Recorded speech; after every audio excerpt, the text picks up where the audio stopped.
Assalamualaikum and hi everyone. For this video, we are going to talk about cognitive development and mental health issues. Before that, I would like to introduce my group members. Me, myself, Nurul Yasmine, my friends Nurul Jannah, Nurul Husna, Nurul Najah, Md Ali Shifudin, Shyaidatul, Siti, Nuraisyah and Nurin Fathihah. So, we will start with brief literature. For the definition of cognitive development, it refers to how a person perceives, thinks, and gains understanding of his or her world through the interaction of genetic and learning factors. Brain development is part of cognitive development. Among the areas of cognitive development are information processing, intelligence, reasoning, language development, and memory. Because growth in this domain of functioning provides the foundation for development in nearly all other areas of development, it is one of the most important to understand and emphasize the need for an integrative study of adolescent development. Cognitive delays may affect a child's intellectual functioning, interfering with awareness and causing learning difficulties that often become apparent as a child begins school. Children with cognitive delays may also have difficulty communicating and playing with others. This type of delay may occur in children who have experienced a brain injury due to an infection, such as meningitis, which can cause swelling in the brain, known as encephalitis. Shaken baby syndrome, seizure disorders, and chromosomal disorders that affect intellectual development, such as Down syndrome, may also increase the risk of the cognitive delay. In most cases, however, it is not possible to identify a clear reason for this type of delay. So, how to promote cognitive development? First and foremost, by learning problem-solving skills. Problem-solving skills are essential for cognitive development since a very young age. It is a great idea to encourage them to solve problems. The best way to do this is by providing them with age-appropriate challenges and letting them figure out on how to solve them on their own. Next, excessive screen time can have negative effects on cognitive development in young children. To promote cognitive development, it is important to limit their screen time and encourage other activities instead. Set aside time each day for active play, reading, and other learning activities. Be a good role model and limit your own screen time in front of your child or your students. So now we move on to mental health issues. Mental health problems are difficult experiences that make it harder for us to get on with our life. They include the painful feelings and thoughts that we all have at times, including periods of sadness, hopelessness, and fear. Mental health problems are not a weakness. They are just responses to what is happening and what has happened to us and around us. For example, we might feel tense, worried, and afraid, which are common experience often described as anxiety. This might affect our sleep, eating, works, and studies. Stress, life events, past experience, and genetics all play part in determining our mental health. Student life exposes individuals to risk factors affecting mental health, including financial worries, period of transition, substance use, parental pressure, culture shock, and disconnection from previous supports. Some of these warning signs can be easily misunderstood in different social contexts. Hence, it is important to be patient in understanding a person's behaviors when these signs could indicate possible mental health risks. Mental health problems can affect a student's energy level, concentration, dependability, mental ability, and optimism, hindering performance. Research suggests that depression, one of the mental health, is associated with lower grade points average, and that co-occurring depression and anxiety can increase this association. Therefore, how to handle mental health in students? Firstly, be a model good coping behaviors for students, like be calm, honest, and caring. Teachers can be positive role models for their students. Children will look at teacher and learn from the skills teacher use daily to deal with stressful situations. So, be calm, honest, and caring, and demonstrate a positive attitude to children. Secondly, watch out for any warnings, signs of children behavior that interferes those with their ability to explore, play and learn. Be attentive to changes in children's behaviors. If teachers notice significant changes in a student's behavior and these persist over time, preventing them from functioning or playing, follow school protocol or seek additional support and guidance. Teachers can provide lots of support if they feel a child is struggling. Next, we move to cognitive development and mental health issues from Islamic perspective. A little bit about cognitive development in Islamic perspective. The Quranic perspective on cognitive development gives a more comprehensive overview of perception. According to Salisu Shehu 2015 in his article, A Study of the Islamic Perspective of Cognitive Development and its Implication in Education in the Muslim World, he states that the three levels of human perception recognized by Islam, which are the sensory organ, intellectual, and spiritual levels. He also states that Allah say in the Quran, verses 78, chapter 16, Surah An-Nahl, and Allah brought you out of the wombs of your mothers while you knew nothing, and give you hearing, sight, and intellect, so perhaps you will be thankful. Now, I will explain a little bit about sensory level, intellectual level, and spiritual level. At the sensory level of perception, the sensory organ of seeing, hearing, smelling, and so on are significantly involved. At the intellectual level, the akal, intellect or mind, is involved in the cognitive development, and it involves a process of cognition, reasoning, insight, and so on. But at the spiritual level of perception, both the intellectual akal and the heart core are involved in cognitive development. From the four-point analysis, the Quranic conception and meaning of the cognitive development becomes clear.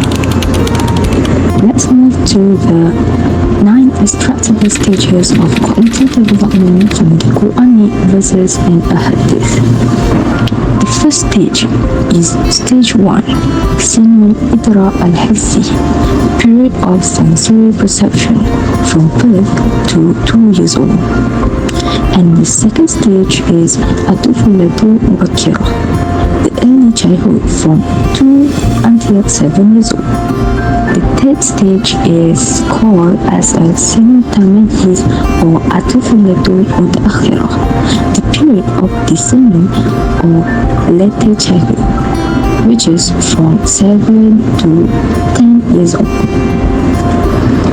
And then let's move to the next stage, which is stage 4, Sinul Murahaqah, period of early adolescence from the 10 to 15 years old.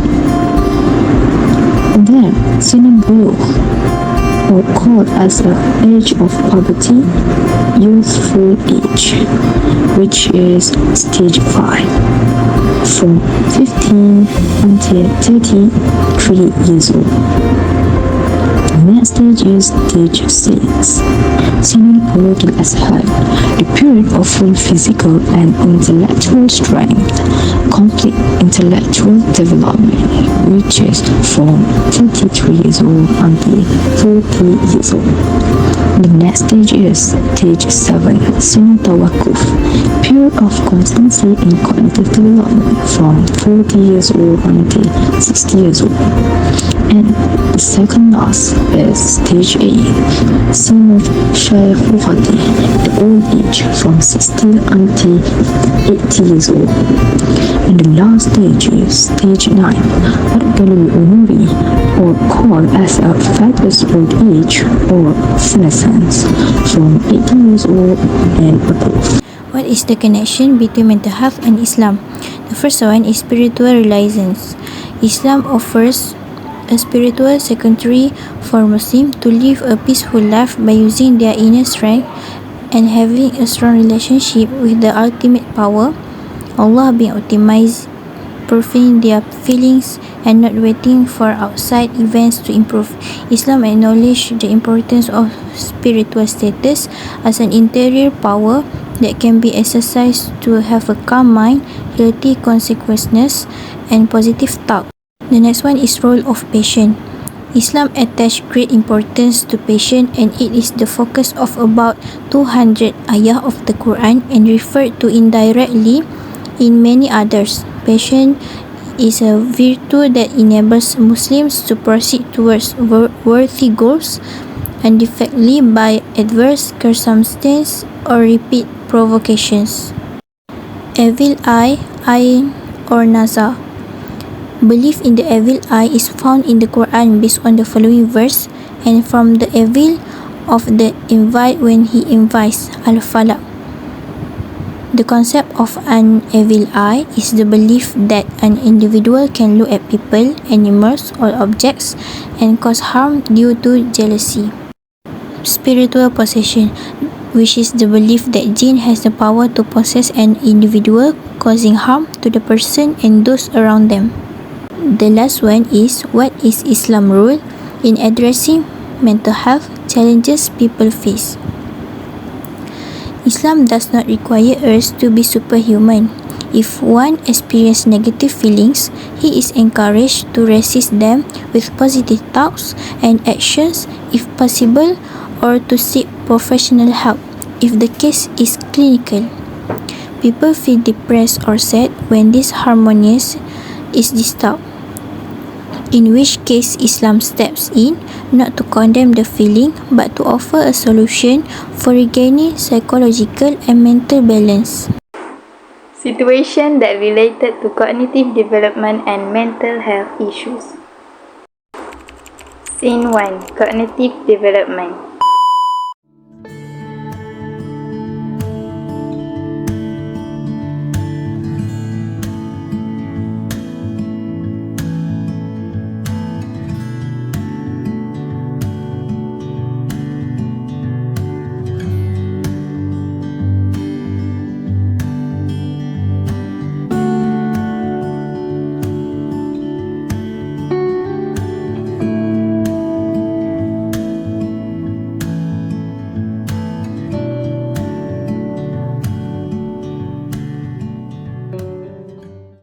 Okay, Syahiratul, so do you understand this topic? Understand, teacher? Okay, good. Okay, so Husna, do you understand this topic? Understand, teacher? Okay, so if you guys have a question for this topic, ask me now, okay? Before we end the class. So, I have a Present for you guys. I already prepared for you guys the question. So I want you guys to answer this question. Okay, by the way, how much time do you want to answer this question? 20 minutes. 15 or 20 minutes. Okay, so I will give you guys 20 minutes to answer this question. Okay, then after 20 minutes, we will answer together. We will discuss together. Okay, so 20 minutes start now.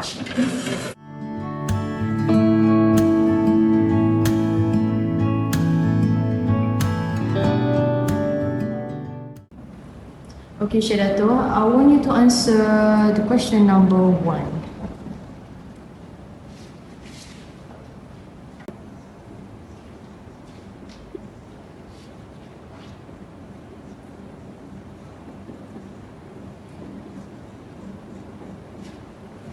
Okay, good job. I answer. Okay, you can see.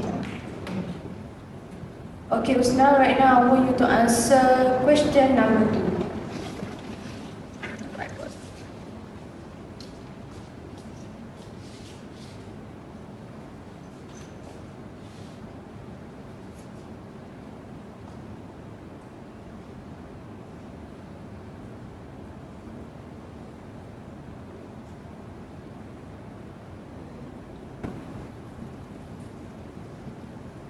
So let me check also. No answer. Oh, you answer. Sorry, I don't understand this topic. You say just now that you understand this topic, but why suddenly after I give you the question, you can't answer the simple question. Sorry, teacher. Later on, if you don't understand this topic or any topic of mathematics, you need to tell me so that I can explain to you. I can lecture again for you. Don't waste other students' time for me to explain only to you. Okay? Okay. Okay, you may sit down.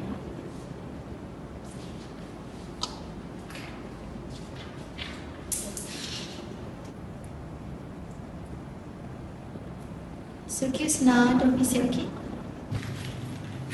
Okay, class dismissed. We will meet for the next class, okay? Okay, see you tomorrow. Okay, thank you, teacher.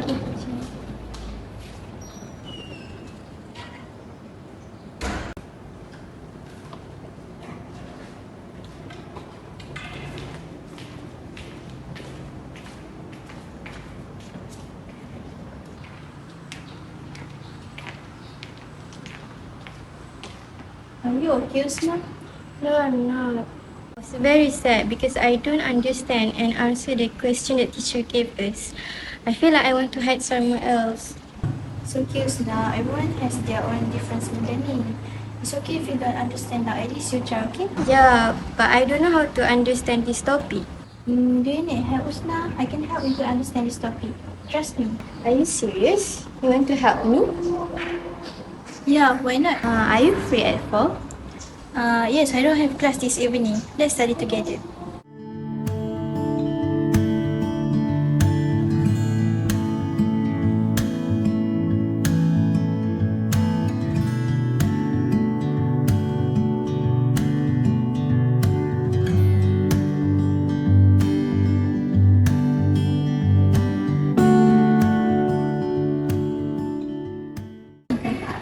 Now I understand. Thank you, Shyaidatul, for teaching me.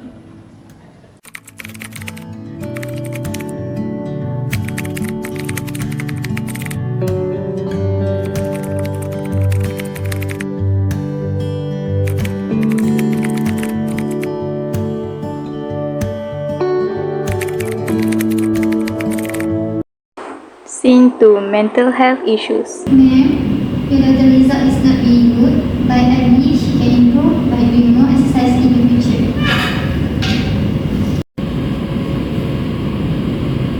Okay, thank you, teacher.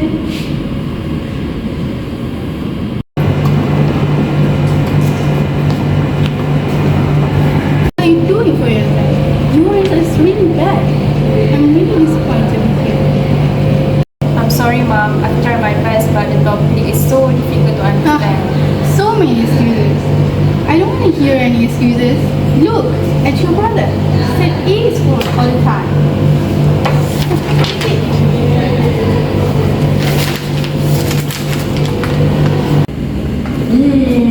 I don't understand this question. It is so difficult. Can you explain to me? How could you not understand this simple question? What are you doing teachers teaching in class? Okay everyone, I will collect the homework that I assigned you yesterday. Ini. Thank you, teacher. Welcome. I'm sorry, teacher. I forgot to bring the book, but I already done the homework. Never mind, Yasmine. But you need to submit the homework in the early morning on my desk. Okay. Okay class, today we are going to learn about Mamnu Minasafi. Do you know what is Mamnu Minasafi? I think it is better for you not to come to school because you become burden to everyone here.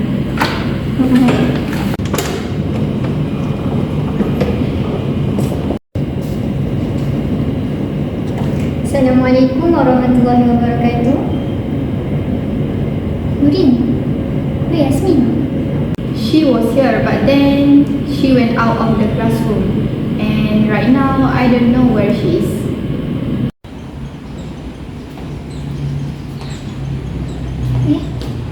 Is that Yasmine? What is she doing there? Yasmine, are you okay? Why didn't you enter my class? My friend said that I'm burdened in the class. I'm also a useless child in my family because I'm not good as well as my siblings. Who said that, Yasmine? Everyone. because everyone hates me. It's not true, Yasmin. Everyone have their own pace in learning. Really? Yes, you can change your way of learning. If you want to learn more, you can go to the counselor. I can set a special appointment for you. But for now, you need to go to class, okay? Okay, teacher. Thank you for your concern. We continue with the interview session. There are a few questions that we will pose to the respondent. Firstly, what is your opinion about cognitive development of students as a teacher? Second, do you have experience teaching fast learner and slow learner? Third, how do you teach them to make them stay focused to study? Fourth, how well do you know about mental health problem? Fifth, have you ever witnessed the problem happening to your student? What do you do if ever? And lastly, what caused the problem to occur and what is the way to overcome it? Here our interview respondent. Respondent first, Mr. Md Ali Shifudin. Respondent second, Mr. Muhammad Damanhuri. And our last respondent, Miss Rabiatul Adawiyah. Here is demographic detail for respondent 1. His name is Md Ali Shifudin. He is 66 years old. He have teaching experience for 33 years old. He is former primary school headmaster at Segamat Johor. He had received title of Guru Besar Cemerlang in 2009. Next, demographic detail of respondent 2. His name is Muhammad Damanhuri. He is 34 years old. He had teaching experience for 10 years. He is teacher for Arabic and Islamic education in primary school at Muar Johor. He has appointed as the head of Islamic education subject committee in 2022. Then our third respondent demographic detail. Her name is Rabiatul Adawiyah. She is 37 years old, having teaching experience for 3 years. She was former Arabic teacher in secondary school at Johor Bahru. She currently continue her PhD in Arabic abroad.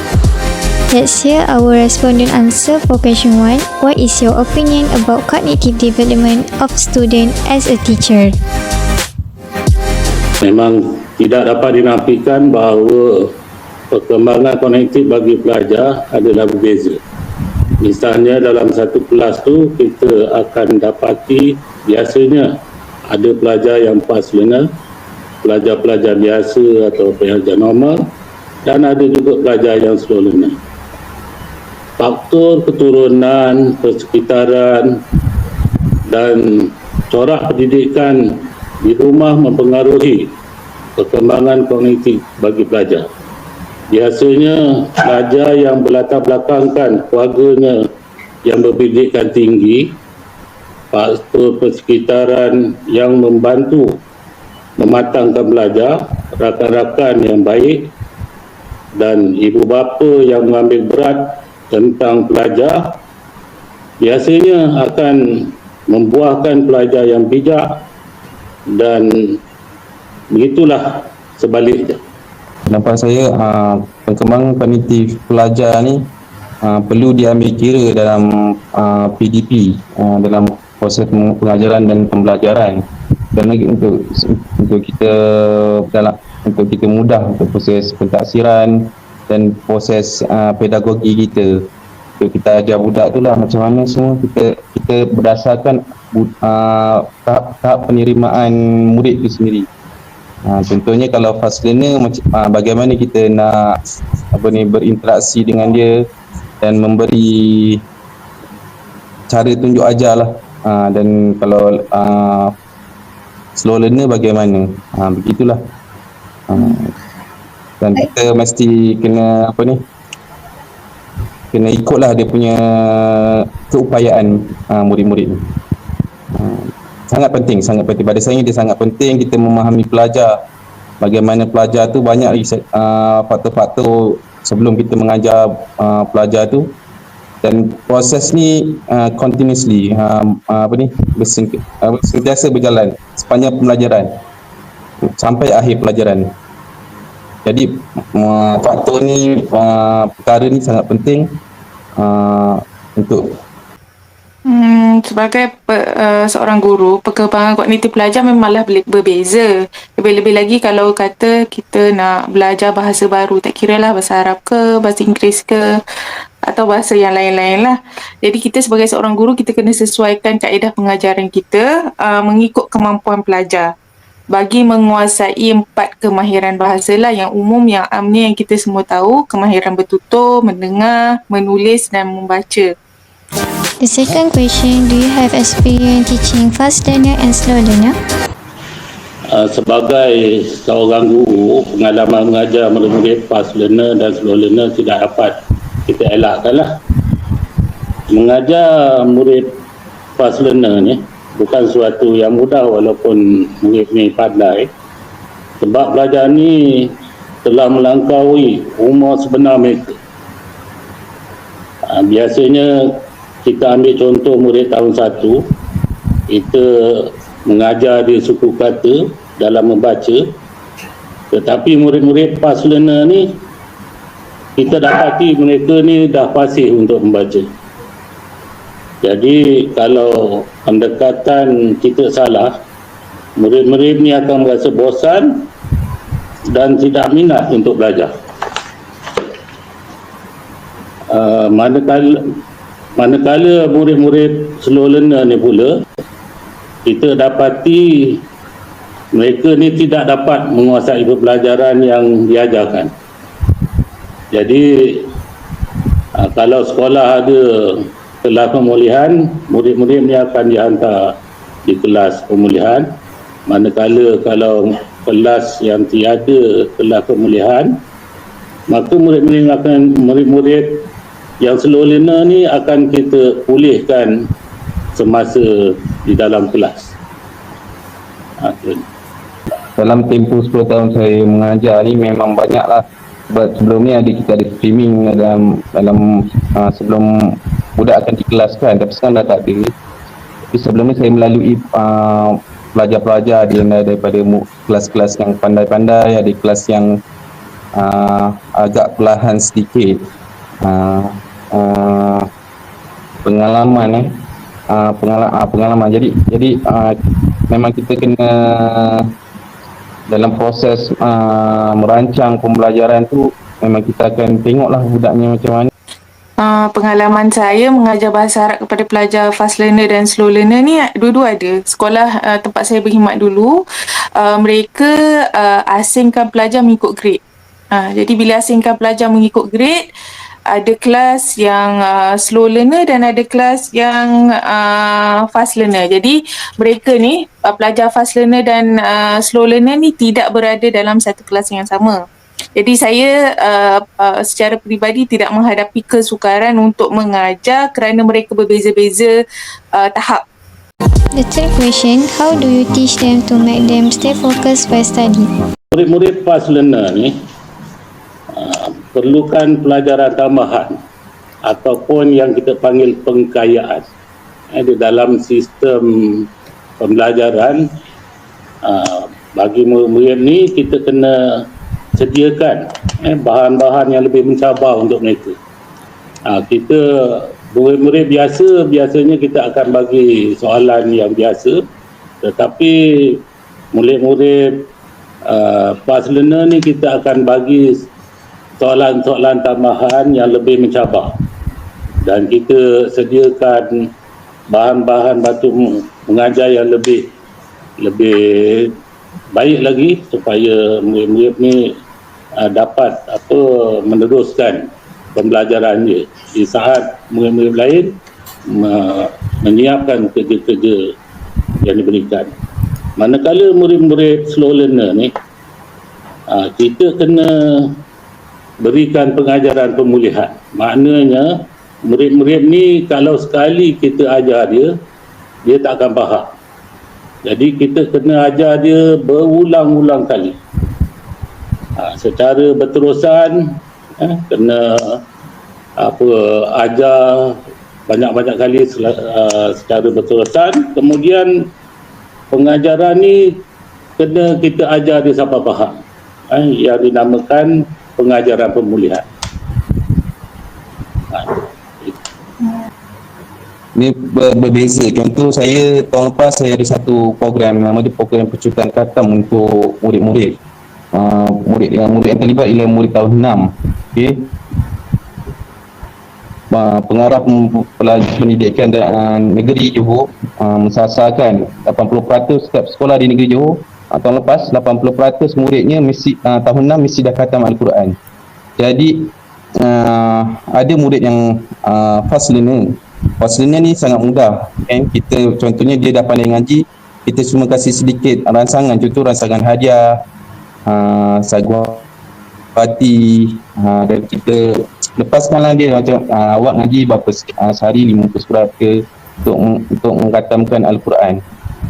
Manakala murid-murid yang agak perlahan sikit, slow learner ni, kita kena hari-hari kita ada kelas hari-hari. Selepas balik setengah jam kita akan buat kelas dan hari-hari dia akan datang untuk tasmik dengan kita. Tapi alhamdulillah, siapa yang murid-murid yang memberi komitmen, alhamdulillah capai target lah. Itu antara contoh cara untuk keupayaan murid-murid dalam PDPC. Jadi corak pengajaran saya setiap kelas tu lain lah. Jadi kalau corak pengajaran di kelas slow learner, saya lebih bersifat menggalakkan mereka dan membantu secara terus di dalam kelas. Jadi contohnya, kalau kita mengajar membaca, contohlah, saya yang membaca dahulu, kemudian mereka mengulang, mereka ikut. Itu caranya untuk mereka mendapatkan cara pembacaan yang betul. Jadi kita baca dulu, mereka ikut.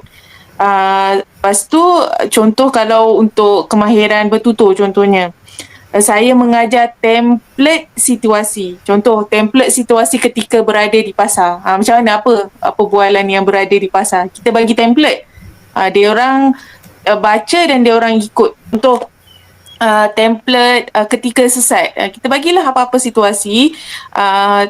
Kita yang bagi template tu, mereka ikut. Jadi sebab ini untuk membantu mereka. Sebab yang penting dalam pengajaran adalah mereka memahami. Jadi kalau mereka nak datangkan dengan perkara yang mereka tak ada, jadi susah sikit. Jadi itu cara untuk menggalakkan pelajar, membantu mereka secara terus lah. Jadi contoh kalau mengajar Nahwu Sorof contohnya.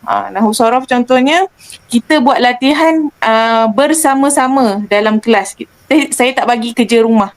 Saya tak bagi kerja rumah kepada pelajar slow learner. Sebab kalau kat rumah, siapa nak bantu? Sebab mak bapak mereka pun tak tahu bahasa Arab. Kebanyakannya tak tahu bahasa Arab. Kalau ada mungkin 1-2.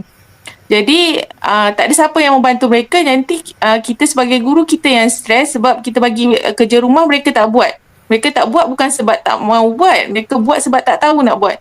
Jadi penyelesaian yang mudah adalah kita buat latihan bersama-sama dengan pelajar. Jadi biasanya latihan tu berada di ujung kelas. Dalam 15 minit terakhir tu kita buat latihan bersama-sama.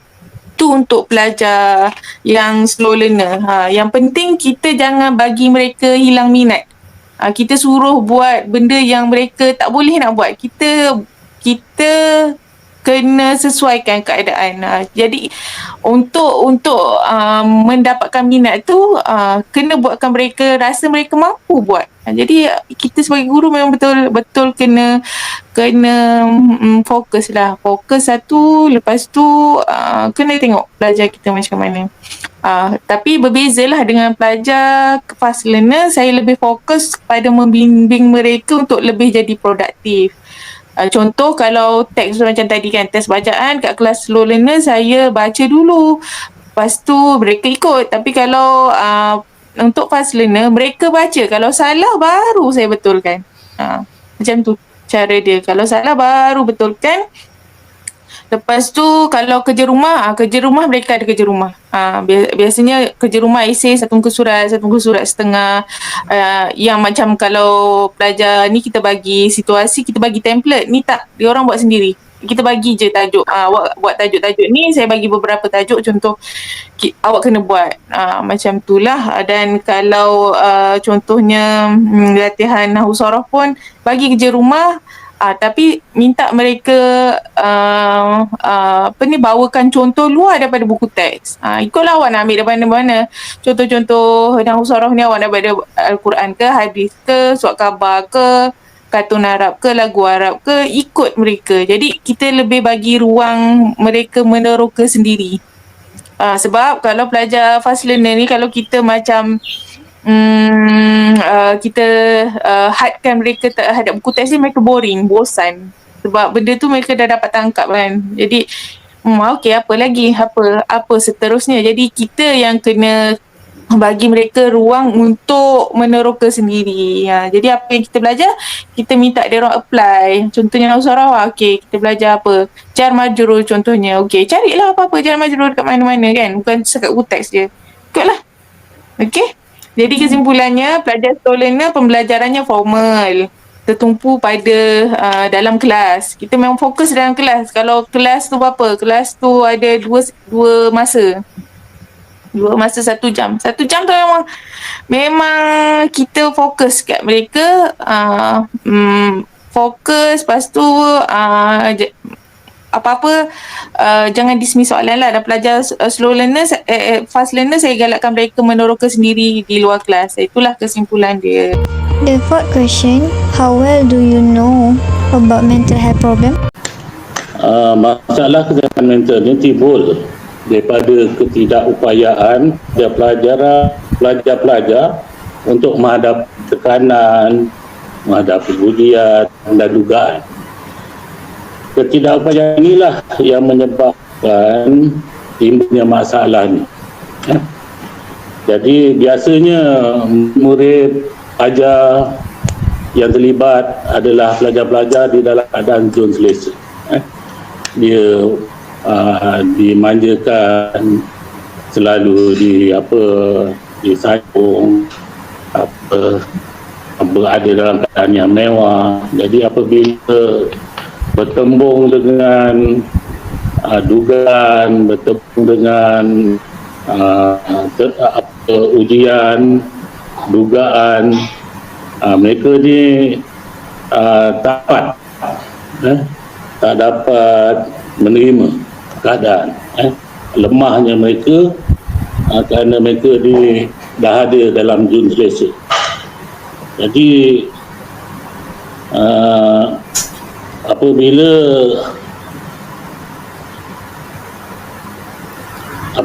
perkara ni berlaku, maka pelajar-pelajar ni tak dapat menghadapi tekanan yang dihadapi dan timbullah masalah tentang kesihatan mental. Itu yang menyebabkan ada yang tak dapat, walaupun masalah kecil dianggap besar. Itu yang masalah putus cinta boleh bunuh diri kan, masalah tak lulus PSA atau nak bunuh diri, gantung diri, macam-macam yang berlaku kerana mental tak kuat. Jadi itu saja. Kesihatan mental ni banyak faktor. Pada saya banyak faktor lah, sebab kita di sekolah lain dia punya faktor banyak. Paling banyak faktor menyumbang pada saya faktor keluarga.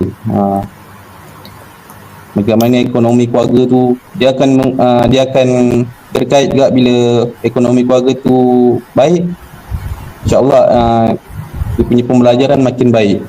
Kalau kurang sikit, pembelajaran makin kurang. Contohnya saya di Masai, saya pernah mengajar di satu sekolah ni di Masai. Okay. Kebanyakan mereka daripada keluarga yang kurang senang lah.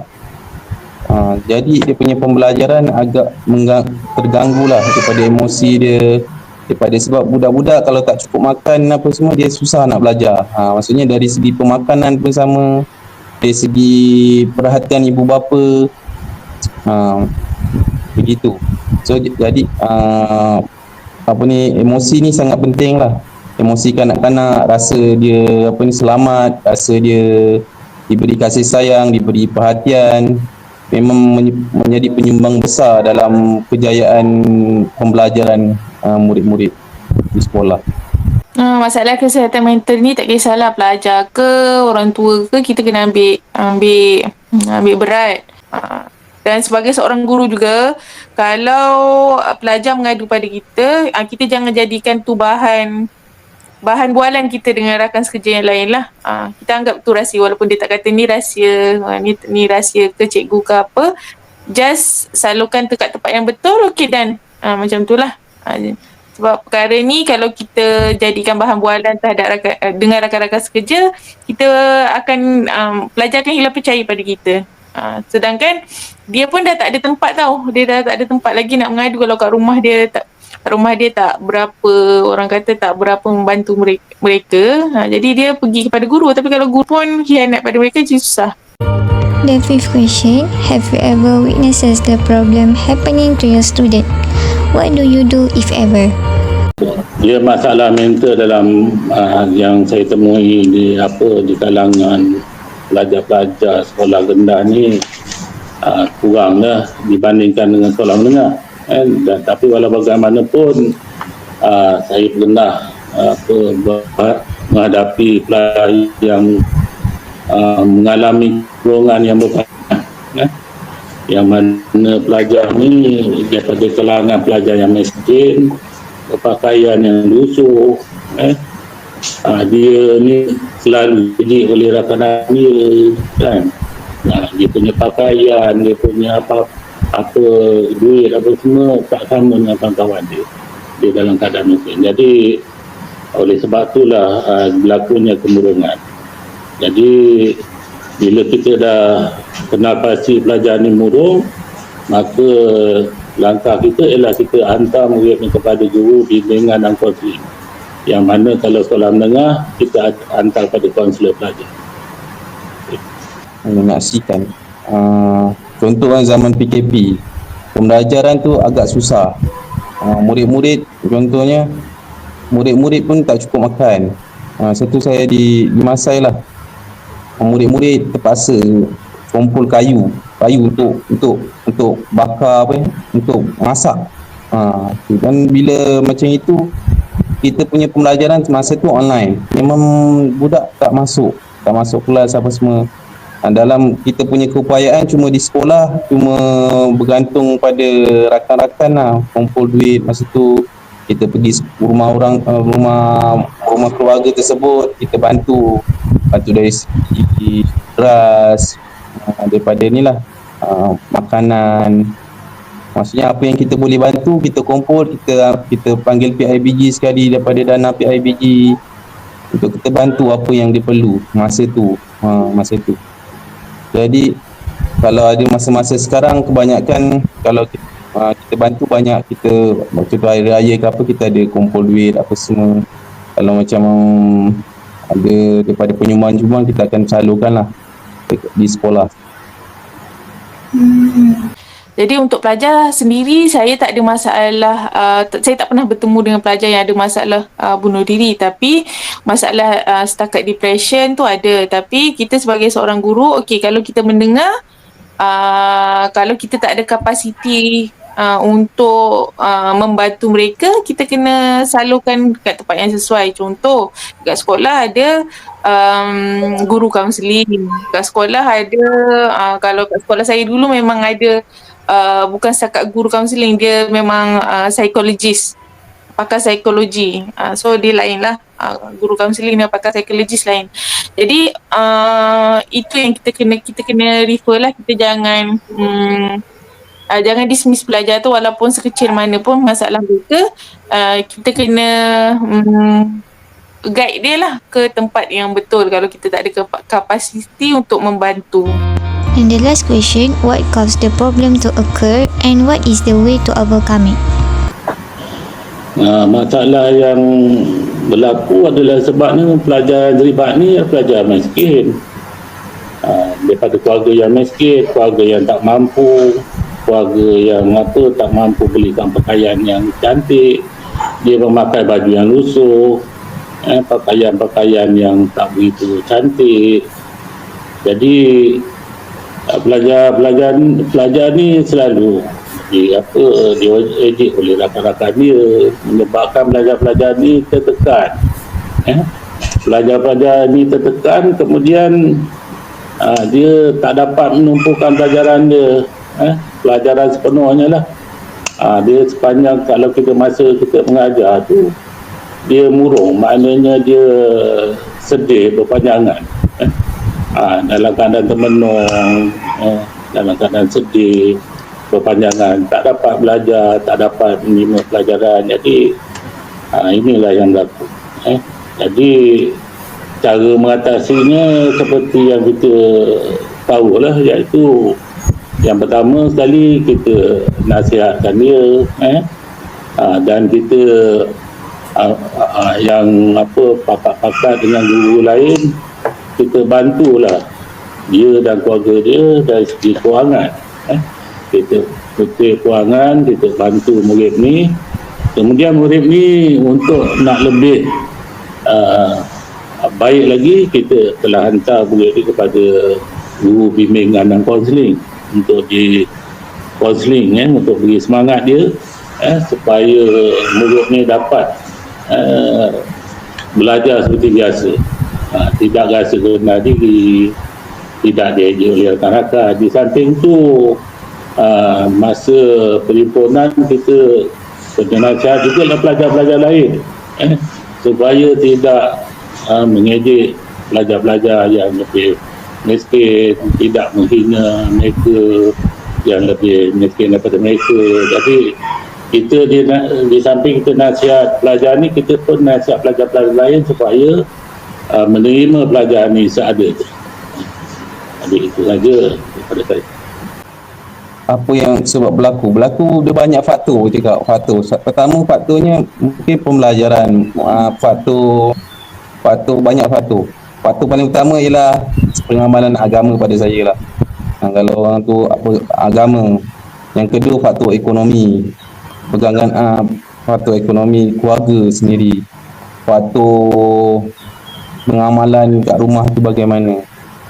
Kalau pengamalan kat rumah tu elok, perhatian diberi secukupnya pada anak-anak, makan pakai cukup, perhatian cukup, insya-Allah anak tu akan belajar dengan dia rasa selamat, dia rasa kenyang, maksudnya dia akan mudah untuk belajar. Pada saya faktor-faktor, dan dia punya tangki emosi dia pun sentiasa penuh. Jadi pada saya bila semua segala serba-serbi terjaga, maka budak-budak, tak kira lah fast learner ke slow learner ke, insya-Allah dia akan mudah untuk belajar. Dia akan menjadi mudah untuk murid-murid tu belajar. Tu soalan tu luas sangat sebenarnya. Sebenarnya masalah ada banyak punca. Masalah mental ada banyak punca. Punca utama adalah dari rumah. Biasanya dari rumah, keadaan keluarga yang tidak selesa. Bukan selesa. Kalau setakat tak selesa tu tak menyebabkan pelajar depression. Tak selesa tu maksudnya tidak kondusif untuk tumbuh saran kanak-kanak ataupun remaja. Contoh, mak bapak yang sentiasa bergaduh. Contohnya ataupun hubungan mak terhadap anak ataupun bapa terhadap anak adalah hubungan yang abusive.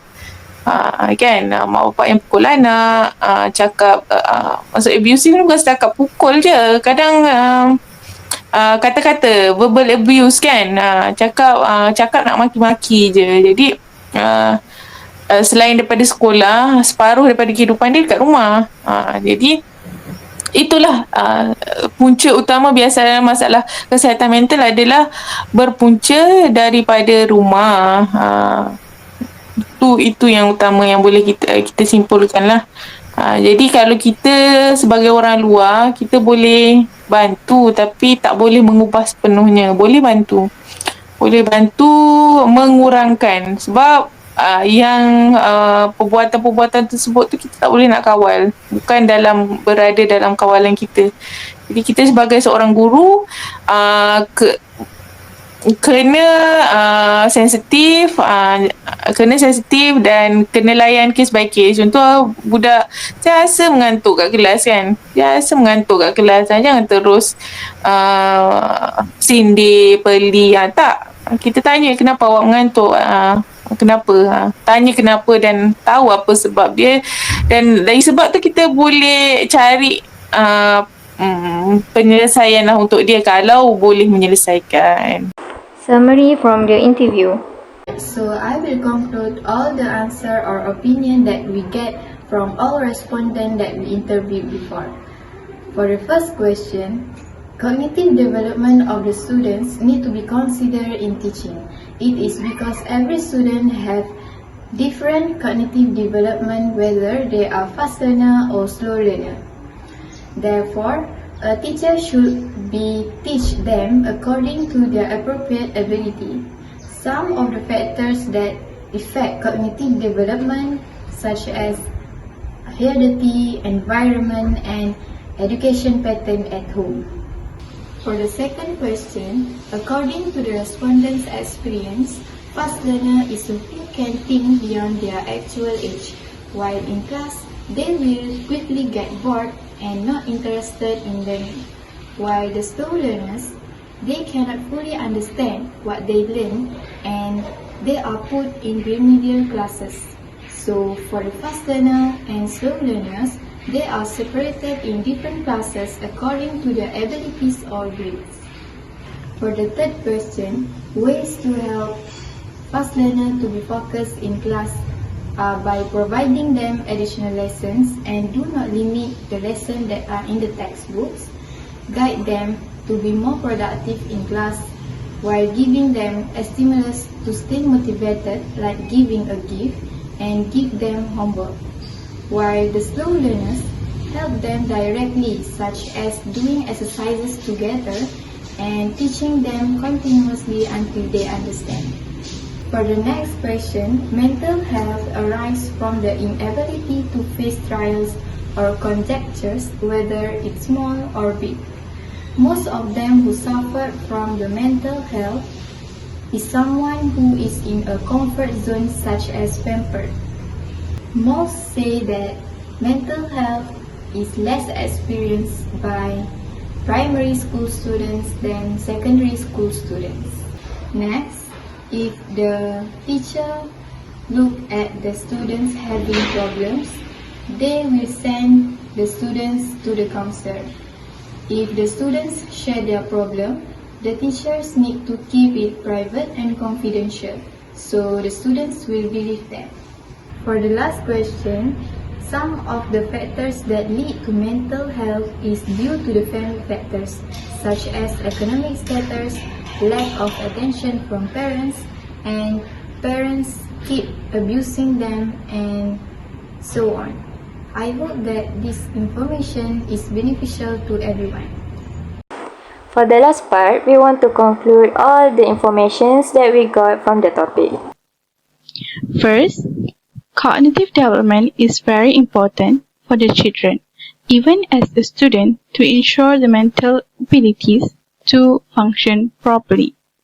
Second, Piaget and Vygotski's theories stated that supporting children's development are important and it can be utilized in education. Developing cognitive skills allows students to build upon previous knowledge and ideas.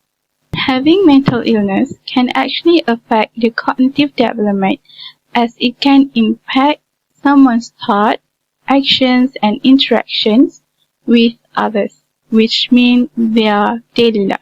Number 4, studies finding mental illness like depression are more likely to happen among students in secondary school to compare with the students in primary school. Last but not least, I want to remind everyone, especially the teenagers, please take care of your mental health and cope with your stress wisely. I think that's all from us. Thank you for watching.